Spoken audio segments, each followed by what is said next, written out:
Happy Monday and welcome to Casting the Net, Reeling in Holistic Health, where we care about your mental health and well being. I'm your host, Coach Rice, and I want to make sure that you tune in every Monday at 8 a.m. Central Standard Time, where I have my special guest on to talk about real issues that matter most.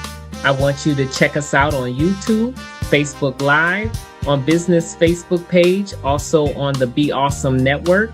Stay tuned. I think you're going to really like this next guest. Happy Monday and welcome to Casting the Net, where we care about your mental health and well-being. I am your host, Coach Rice, and with me today, I have a special guest. I don't remember the last time I had a nurse on here. This is going to be an interesting conversation. But anyway, I have with me Nancy Jasin Ensley, and she's an author, legal nurse, hospice specialist, and teacher. And writing has always been her way of listening to life, remembering the moments that shaped her, and processing the experiences that leave a mark. So, over the years, she's written across different multiple genres, including memoirs, literature, fiction, science fiction, mystery, thriller, action, and adventure and children's literature. So let's dive into her story and let's see what Nancy has to say because I want to know. I have quite a bit of I have a few questions. So Nancy, tell us where you're from and how did you embark upon your career path? Martha, thank you for having me, and hello, everyone. I was born in Long Branch, New Jersey, around a merry-go-round, right outside the hospital. And my mother, I was from infancy till the present. I never needed much sleep. I just never. I wanted to be awake and aware. Evidently, I didn't process that until I was older, but I did. And she said I was on the merry-go-round for the rest of my Hmm. life. So, yes, I love living in Jersey. North Jersey is beautiful by the ocean. My mother was a great swimmer. She graduated from Juilliard uh, at a very young age and played at Carnegie Hall at 17. And her music was beyond, her touch was feathery, and she was amazing. When she married my father, of course, back in the 40s and 50s, you you didn't use your career. She wasn't allowed to, or never thought she would. She wanted to, so she taught children how to play. She taught adults how to play. She was a Hmm. wonderful teacher. My father was a photographer. He also worked for the government, and he took pictures of all the weapons. We didn't know that. All the parts of every weapon, never had a weapon in his life. The only weapon that he had was he had an anger problem.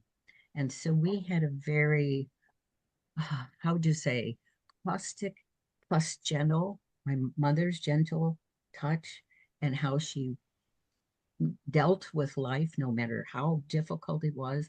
We didn't have a lot of money. We had a lot of problems with that. My father in the house was not the man who was out in the community. He out in the community was handsome. He was a dancer. He was popular. He'd do anything. When he came to us, and I always thought it was me. I I really did. I never really had a good self-worth. I don't know where that came from, but I think I felt responsible for any battles that they had. And so I would run out of the closet, which was the name of my memoir originally. Hmm. Then, rather than hiding in the closet, I didn't like it. It was dark, and I wanted to be out there. And even from the very young age of one and a half, I would run out toward the battle and see if I could fix it. And Oh, wow. because it was I was rejected, go back in your room, or I was hit, then the anger would turn toward me. I Hmm. always felt, uh, there's something wrong with you. I just don't know what's the matter with you. So they would put me in a playpen, and we didn't have a lot of toys. We didn't have a lot of money with books. My father was Hmm. photographic memory. books, books. And when he was done with them, they went in my playpen, Reader's Digest, newspapers, what I didn't eat and tear into pieces. I noticed something. I noticed these black marks on the white page, and I somehow started to put those words together. I didn't know what they meant, but I would say, "What's that word? What's that word? What's that word?" My mother would tell me, not how to use it, just what's that word. And all Right. before I was four, I was about 4 years old, I could read and I could copy those down and then say, how do I make this talk like you talk? A sentence. Okay. Oh, wow. And my mother would tell me, okay, let's take this word that you think is so cool and let's put it in this sentence. And by the time I was 6, I wrote my first poem to my mother, to my mother. When I got to put words on paper, the part of me that didn't feel whole, all of a sudden, it made sense to me. And I will tell your audience that no matter what you do, learn how to journal, whether you dictate, Yes, absolutely. absolutely. And and I'm sure you've seen this. You have something going on in your mind and you write it down, you journal, it doesn't even have to make sense. And then all of a sudden it looks very different from how when it's twirling around in here and you can't make a decision or you can't understand why you're feeling the way you do. And I have a bad girl journal. And when I'm not being the person I want to be, I write, I write until I feel peace. Put that away because that is not peaceful. Put it away. And I pull it out every once in a while when I feel like I'm doing pretty good. And I have to look at, is it fear, which is the basis of most emotions? Yes. Is it disappointment? Is it unforgiveness, which is so, as you know, so important? So, okay, that's how I grew up. That's how with some abandonment issues, some PTSD, I learned that forgiveness is a healing thing for you, even if you're forgiving someone who has been very abusive to you or angry or done you wrong. Hmm. If you carry that albatross, that rock with you of unforgiveness, you can't change what happened. You can't do anything about that, but you can use what you learned from that to what's happening now. And that's where forgiveness comes in. To forgive whatever that person did to you or how you accepted it or how you thought about it. Big, big thing. And journaling helps you do that. And everybody has a story. You have a story. Everyone has a story to tell. And so I I grabbed onto that gift that I had, a gift because both of my parents had that gift, and I had a little bit of it in my genes that I knew how to give you a picture and send you a person and get to know them and to be able to listen to someone. I love listening to you. I can see your face, your smile. I can see when you turned off the air conditioning to do something nice so you could hear me. I I listen to the whole story. And becoming a nurse, becoming a teacher, becoming whatever I did in my professions took listening, not just hearing, listening. Even if I can't see you, I need to listen. And if I might hear something totally listen for something totally different than what you said. I have to make sure that I'm getting the message that you need to tell me. And I don't want to give you advice unless I ask. May I tell you my story that might help you? That's that's kind of how I use it. So yes, journaling, listening, forgiving. 1, 2, 3. That if I can give anything to the audience at all, I hope that they take that and try it. Yeah, that's power. That's actually powerful because journaling is so, I do it a lot. I love it. I have I stacks of them. I know. because I didn't. because Yeah, I my would. thought when you get it out of your head, it Yeah. don't have time to ruminate and Oh, make yeah. up and make other narratives, right? And so Yeah. it can easily happen, right? And so journaling is great. And you're right, forgiveness. Oh my goodness. Oh goodness. That will kill you if you don't forgive. It will fester like a cancer. And It is. so that's why they say forgiveness is for you. Yeah. Um, but when Forgive yourself. it makes me wonder about, I'm sorry, you want to say something? Forgive yourself. That's real important too. Absolutely. Literally. Or receive forgiveness or something. Mhm. Yep. Yep. Take it in.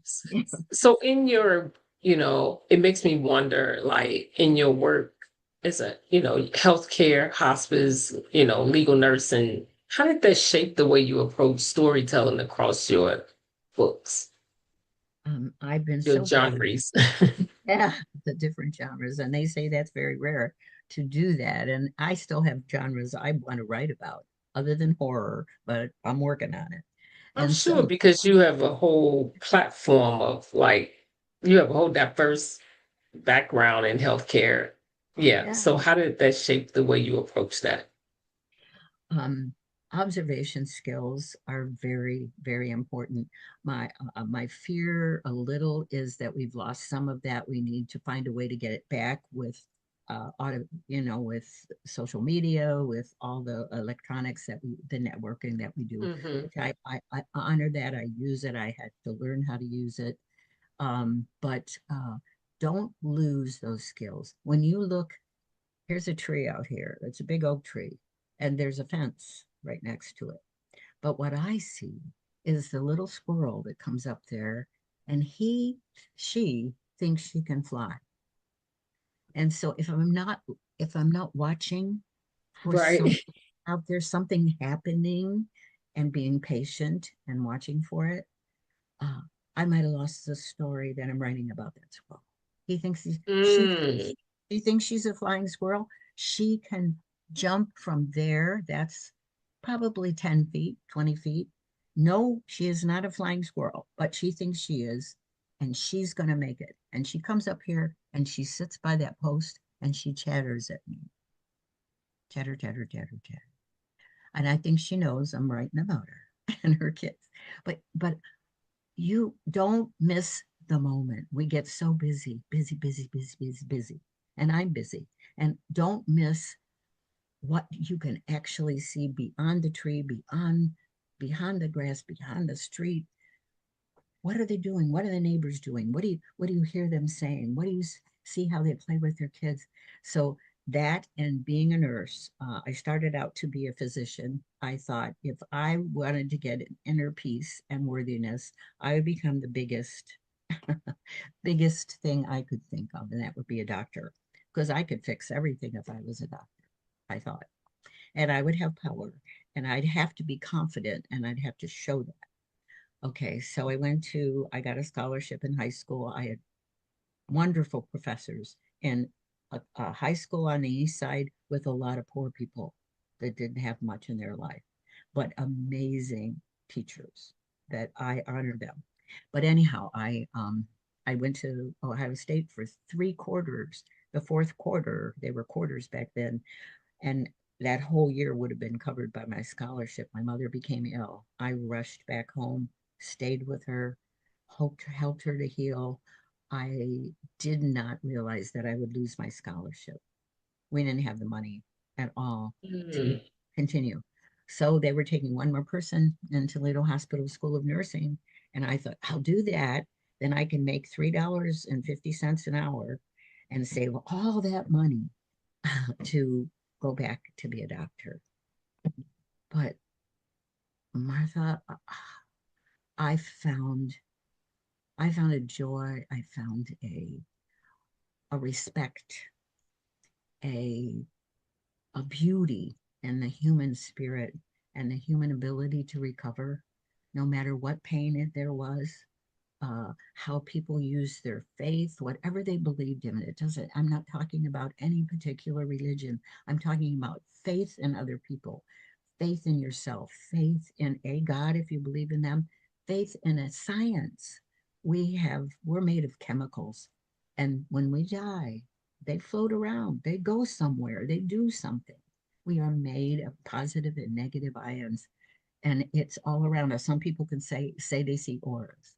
So, oh my goodness, isn't that amazing? And we have a lot of things that happen to us, and we can share that with other people to help them. And that's why journaling is great, because you wind up having a story. And yes, publishing, writing, becoming an author, I've found in my naivete that not everybody's going to love your book the way you do. You are going to spend a lot of money, especially if you don't know what you're doing. And sometimes you will get very, very sad and very hurt and in trouble if you don't Mm. if you don't research this business of writing and authorship and publishing, niche publishing. There's many different kinds, ghost writing, all of that. You need to learn the business. And if you're going to publish yourself, get a business of your own LLC, your own tax ID number, and go from there. Okay, that's what I've learned Oh, about okay. part of it. But the reason, the things that I've been able to see in patients, you have to be very observant. You have to listen for a breath. Mm. With the noise surrounding you, you have to hear, how is that breath sound? How often does it happen? Where is it coming from? What other noises are it making? And who do I call about that? So many observation skills that I I was blessed to be able to do, and sometimes save a life. Sometimes you have to argue with the doctor. Sometimes you have to stand up for what you believe is happening, regardless. And often, most often, even though they were grumbling about it, they listened. Yeah, being in that field, observation is key. Absolutely. I can imagine. And you're Yeah, right that we do need to slow down and observe. It's yeah. because we are moving way too fast. Oh, And yeah. Oh, you know, it's almost like a observation come with a heart of care. yeah, it does. It does. And it's a mandate for anyone that's in the healthcare field. You have to be able Absolutely. to listen, to use all of your senses, to touch, to feel, to touch the patient, to come near them. Are they feverish? Are they trembling? Are they sweating? Are they all of those amazing things? And I learned that from the get-go, because we started working on the floor back in the time I was in the 50s. Okay, 50s and 60s. We worked right away. We were scared to death, but we were put in place. This is what you're going to do. We'll help you if we can. If we can't, we'll figure it out. And there's some stories that are amazing when I realized that this is where I was supposed to be. This is where I would this would be my profession. This would be Hmm. my life's work. The writing, you have to write. Back then we didn't have computers. You had to write down so people could understand what you did for the patient, what effect it had, and what your plan is. So we Hmm. had to write all that. So I use my observation skills to write in my profession. And as I grew in administration and in the politics of healthcare, I had to write bylaws and plans. I had my own business. We grew hospitals, we grew physician practices, we went all over the country. I got to do so many things. I have a I must have an extra adrenal gland, because I just don't I don't, my husband said, "What are you doing talking in the middle of the night?" And I said, "I'm talking to my characters in my book. That's when I write." And I talk to them. They're in the room with me. They argue with me. They don't do what I tell them. And I have to talk to them so that I get to know them. You said this was this kind of person. This Mhm. kind of person is going to argue with you. So, So you So kind of you put yourself in character so you can grab a like how to actually convey that story so that people can actually feel it, right? yeah, right. Even if it's fiction, you have to have some fact in fiction. I know you know that. There has to be some believability, even in Right. the sci-fi book I wrote. I thought, how am I going to write this? My grandson told me I needed to write it, and I had no idea. Went to a planetarium. I knew the stars, but that's about it. And I had to study enough. And by the way, it's starting. I wrote it. It took a year to write it. It's starting to look like the world is now, kind of like 1984, kind of all of a sudden blossomed into some of the things we're dealing with. So Right. Indigo 35, all of a sudden, what I studied, the real stuff, is impacting our world, honestly, the way it is now. No, you never know. You never Yeah, know. that's true. How many books have you written so far? I've published 8. Okay. Uh, Over the years, I have written. Um, I was in a variety show for 25 years. I used to write uh, the the acts that they did, all of those things. I wrote policies and procedures, all kinds of things, books about education, coding, all of that. But as far as books that I've had published, there's been 8 of those. I have 4 that I'm working on now, and 3 others that I've written down the ideas. Okay. Because They just keep coming, right? they just keep coming. I hope my brain cells stay alive because I'm 85 years old and I Oh, just wow. That's it amazing. there it goes. Boom, boom, boom. It's firing around. It makes So what sense. would you say your which one is the book that you could say I was the most inspired to buy? There were 2. To okay. Uh, the Tire Swing, which was The Closet, is my memoir. That allows you to see how people survive, how people don't survive, how anger and fear can drive your life, how addiction and things like that can happen, that can stop your life completely Mhm. and drown it. I counsel people with addiction and mental illness. I love doing that. I do it for free. I had some problems for about 6 years, Yeah. and now I found a program that helps me, and a ton of people that are amazing. So you can use people that you trust, that you can. I I I, Yes. I can tell that I can trust you. That whatever you ask me is because you want to hear that, and that's a beautiful thing when you just get to know someone. You can feel that. So, Hmm. yes, The Tire Swing is a memoir that I worked on for 20 years. Oh, wow.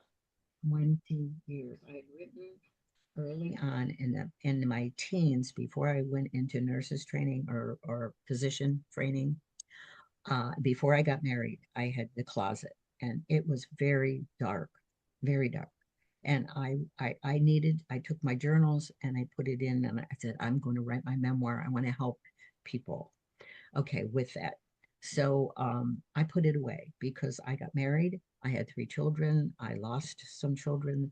I had a difficult marriage. My marriage was like marrying my father. He's a wonderful man. He's a Mm. wonderful man, but I was restrained as you are to be the wife, you are to be the good looking wife when I dress you up, and you are to take care of the children and the home. That's what you do. We don't go to work. And that nurse part of me, that fixer part of me, stood on my shoulder and yacked to me constantly. So we had our moments. I did get divorced. I had never been introduced to alcohol until my marriage. I found that to take that empty hole in my tummy that made me feel unworthy, that left Mm. at, at first, but it came back with a vengeance because in 6 years, I was so ill. I still could work, but I was 103 pounds on me. That does not look good. And my kidneys were failing. I couldn't drink anymore. And I thought I lost God, the one I believed Mm. so much. I was raised Catholic. And that was a part of my life that I didn't take care of my children. I lost my home. I lost everything. And everything that I needed so much to make me whole. And so luckily, God said, I'm not going to let you drink anymore. I'm sorry, but you have a path that I want you to follow, and you need to get back on it. Mm. And so, the people in my life that helped me do that, and I continue to use those people to help me.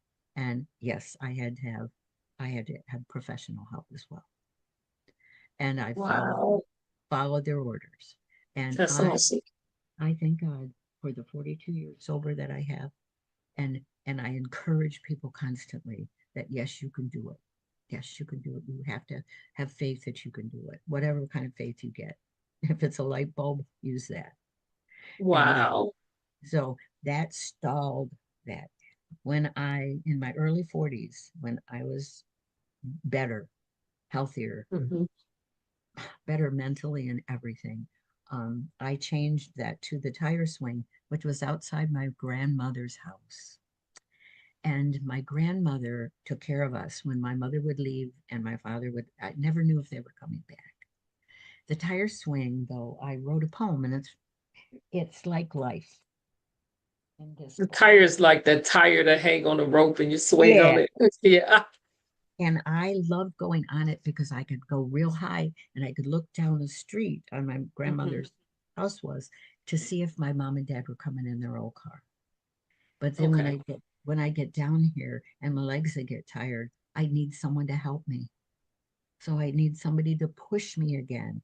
And when I go real high, I thought I could go over that branch, but you can't because something else draws you back.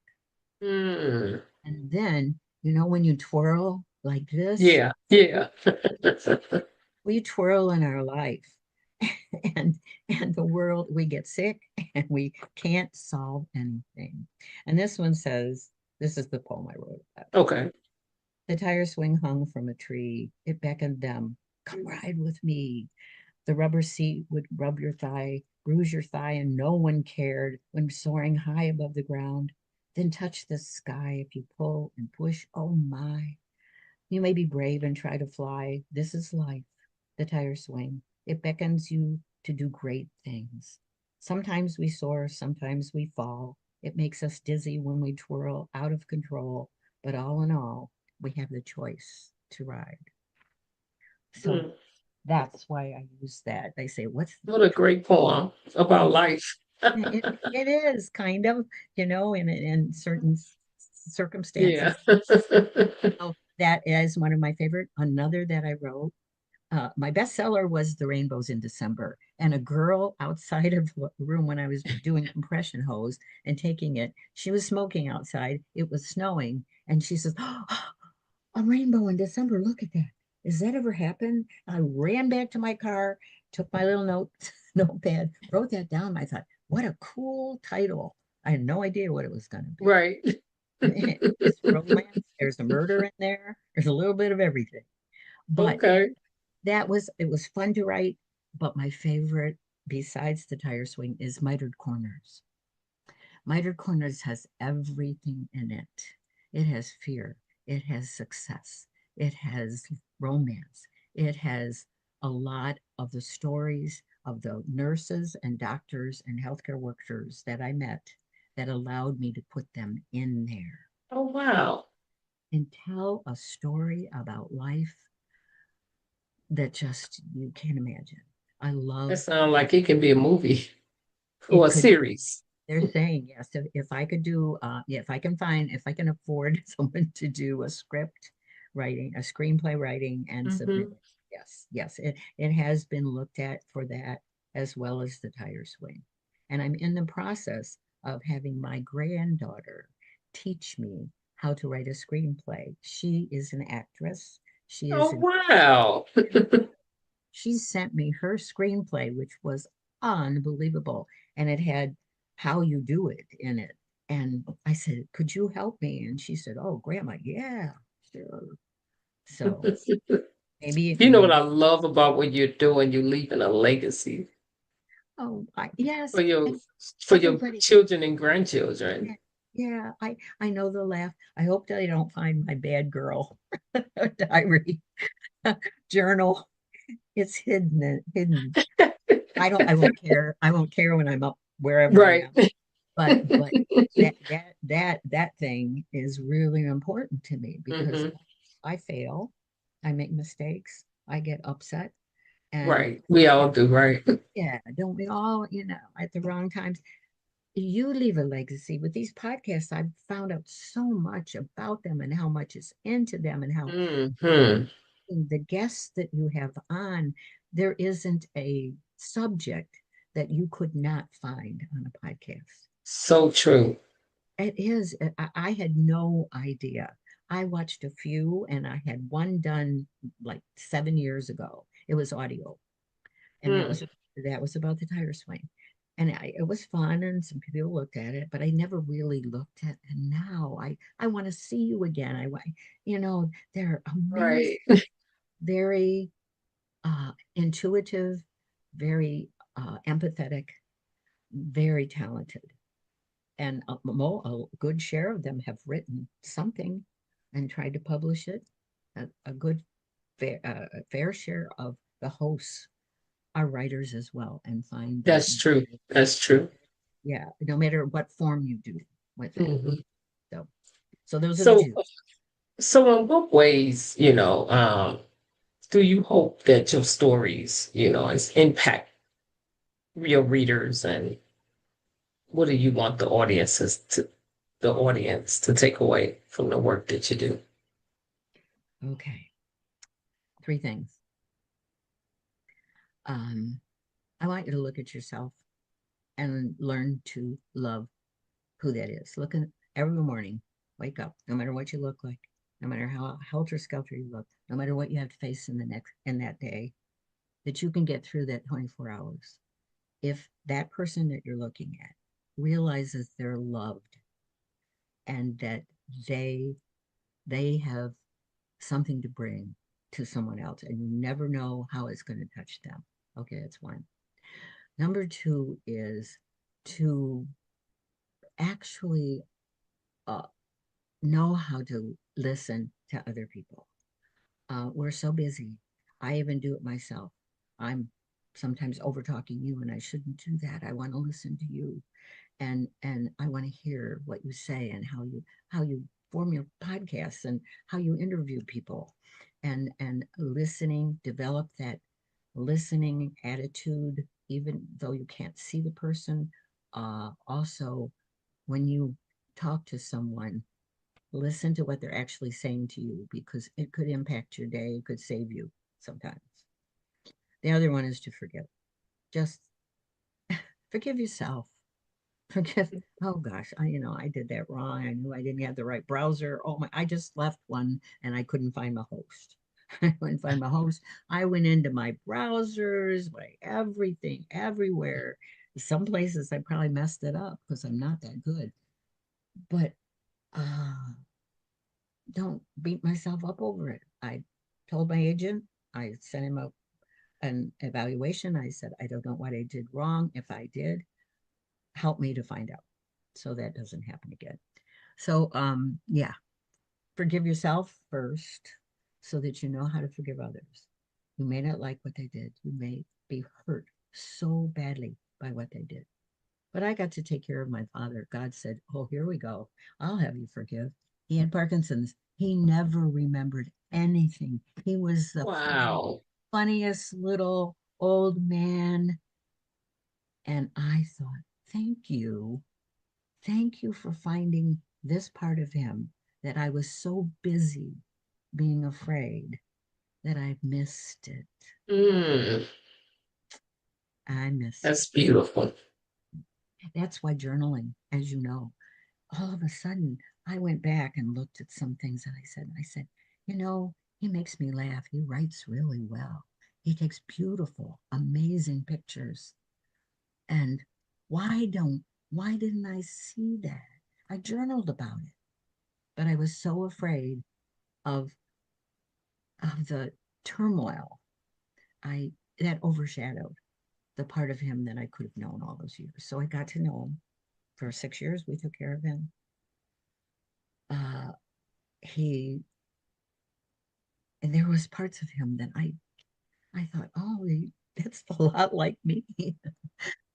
and I got to appreciate the man that I hadn't known as a young girl. So you never know what's going to happen. That's true. Take That's awesome. Yeah, you're taking a risk. I'm sure there's other things that you've done in your life, but taking a risk with these podcasts, that is, you have to see me, understand me with a few little tidbits that they give you and make me talk. You don't have to make me talk. I can talk forever. But you asked the right questions. You were interested. Thank you. And you heard what I said, and you took that and asked the next question. What a talent! What an amazing thing to do! I am so respectful of this type of profession. It's a profession. That's awesome. Well, hey, you made the podcast just that much more interested because you offered my audience some key advice, and that's the goal of the podcast, is what can they take away and how can they learn from your story, because stories tend to touch people's hearts. And you have touched, I'm sure, I know you have touched my heart with the story that you told. And I know you're going to touch the audience. And so I am so grateful that you came on to share your story.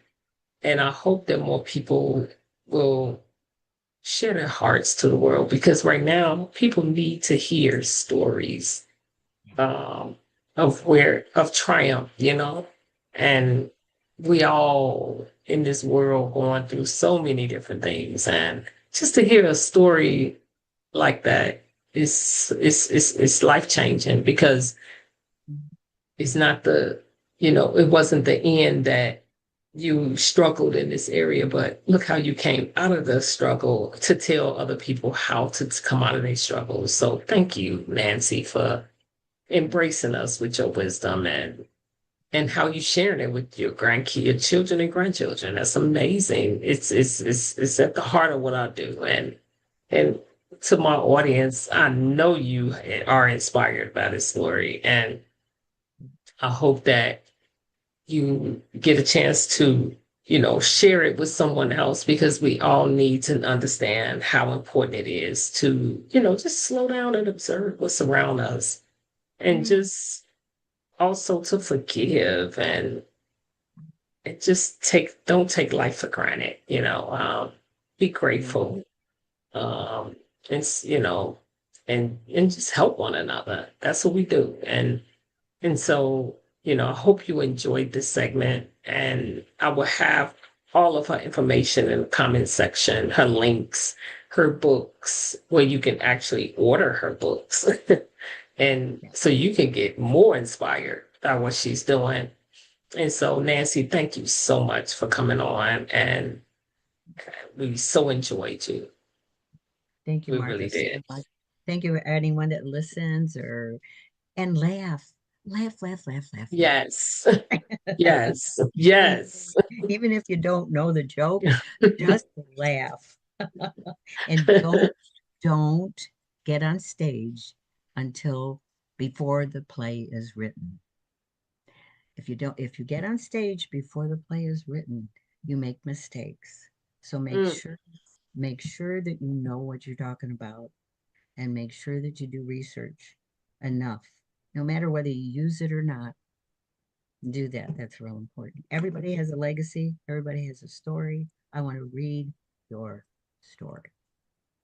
Amen. Thank you. And so to the audience, have a fantastic Monday and enjoy your day. It's your time to shine.